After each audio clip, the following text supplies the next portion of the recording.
So, if you're an architect working in a regulated industry, think healthcare, finance, you know the drill, you live with this constant tug of war, right? The business wants to innovate fast, but compliance demands that you pump the brakes. But what if compliance wasn't a roadblock at all?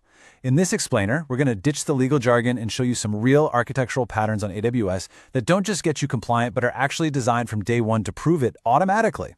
And really, this is the core question we need to ask. Is compliance just a pile of rules that slows everybody down? Or can we flip that on its head? What if we start treating regulations, like HIPAA or PCI, not as obstacles, but as a surprisingly detailed blueprint for building systems that are secure, resilient, and, well, trustworthy? That's the mindset shift we're making today. Here's our game plan. First, we'll meet our patient zero, a real-world example that'll keep us grounded. Then, we'll build its defenses, starting with the outer fortress and working our way in to protect the data at its core. After that, we'll get into the really cool stuff, how to automate trust, so your architecture basically creates its own audit evidence. And we'll wrap it all up with a clear, audit-ready blueprint you can start using right away. All right, enough with the abstract theory. Let's make this real. It's time to introduce our patient zero, the application we're going to use to walk through every single one of these compliance patterns.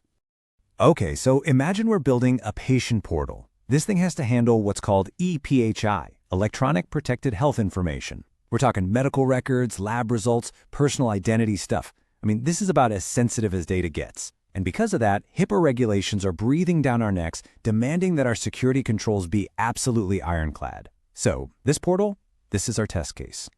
Every secure system starts with a really strong perimeter. I mean, you wouldn't build a bank vault without walls, right? The same exact logic applies to our cloud architecture. So job number one is to build up these incredibly robust identity and network boundaries, controlling exactly who and what can even get close to our application.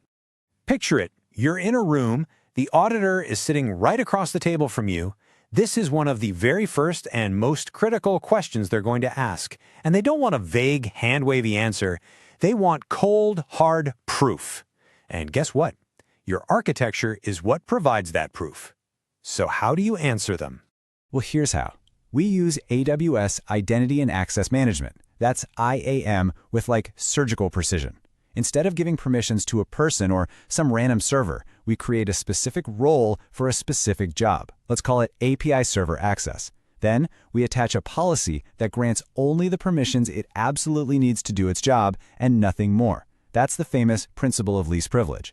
And finally, we assign that role to the service, say an EC2 instance. Now your answer to the auditor isn't, well, Bob has access. It's, this service has this explicit, limited, and logged set of permissions. Now that is a provable, defensible answer. This slide just lays it out perfectly. It shows the massive shift from being insecure by default to being secure by design. You know, the easy path is to just throw everything in a public subnet with wide open security groups. For compliance, that's a total non-starter. Instead, on the right, you see we put our resources in private subnets, making them totally invisible to the public internet. Our security groups act like tiny firewalls, only letting very specific traffic through. And if something inside needs to talk to the outside world, we use things like NAT gateways or VPC endpoints, which let our private resources communicate without ever being exposed. Okay, having strong walls is absolutely essential, but it's not enough. We've built the fortress, now we have to protect the treasure inside. And for our patient portal, that treasure is the patient data itself. So now we're going to focus on data-centric controls. I mean, this quote just says it all, doesn't it? A perfect network boundary is completely useless if an attacker somehow gets inside and finds all your data just sitting there in plain text. So our next layer of defense has to assume the perimeter could be breached, and we have to protect the data directly. The rule here is incredibly simple. Your data must be protected everywhere, all the time, no exceptions. And that means two key things. First, encryption in transit. Any data that's moving around has to be secured using TLS. Second, encryption at rest. Any data that's just sitting there, in a database, in an S3 bucket, it must be encrypted, using a tool like AWS Key Management Service or KMS. End of story. But look, securing data isn't just about keeping it secret. Compliance also demands availability. You have to prove that authorized users can get to their data when they need to. And that means having automated backups and a well-tested disaster recovery plan are completely non-negotiable. An auditor won't just ask if you have a plan, they're going to ask for proof that you've tested it and that it actually works. So far, we've designed some really strong controls. But here's where things get really, really powerful. Modern cloud architecture lets us automate the enforcement of those controls, and, this is the critical part, it automatically generates the evidence that proves they're working.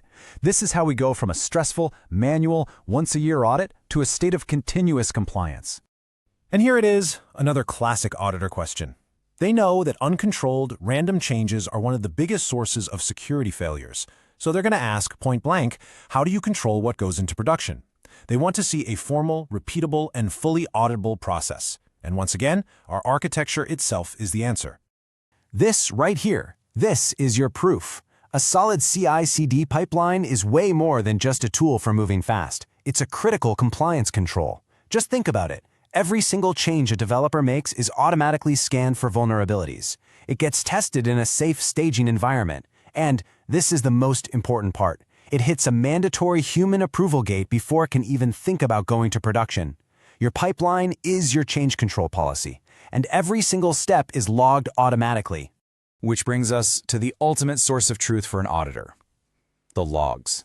A compliant architecture has to funnel every important event, every single API call from CloudTrail, every application error, every infrastructure change into a centralized, super secure logging account. This unchangeable trail of evidence becomes the thing you use to answer pretty much any question an auditor could possibly throw at you. Okay, we've covered a ton of ground, from the network perimeter all the way down to the data itself and the processes that protect them. So let's pull all of this together into one final actionable blueprint that you can use to check out your own workloads. This is your checklist. Before you ever face an auditor, ask yourself these questions. Seriously, have you enforced least privilege with IAM? Everywhere? Is your sensitive data truly locked away in private networks? Is every single bit encrypted, both in transit and at rest? Have you actually tested your disaster recovery plan recently? Is your CI/CD pipeline the only way to get to production? And finally, are all of your logs flowing to one secure central place? If you can look at this list and confidently say yes to all of them, you are in a very, very good spot. So I'll just leave you with this final thought. It's one thing to build an architecture that just kind of ticks the boxes on a compliance checklist, but it's something else entirely, something much more powerful, to design an architecture that actively generates the proof of its own compliance. That's the real shift. It's moving from a defensive, reactive posture to a proactive one, where your systems are working for you, proving their security every single day. Thanks for watching.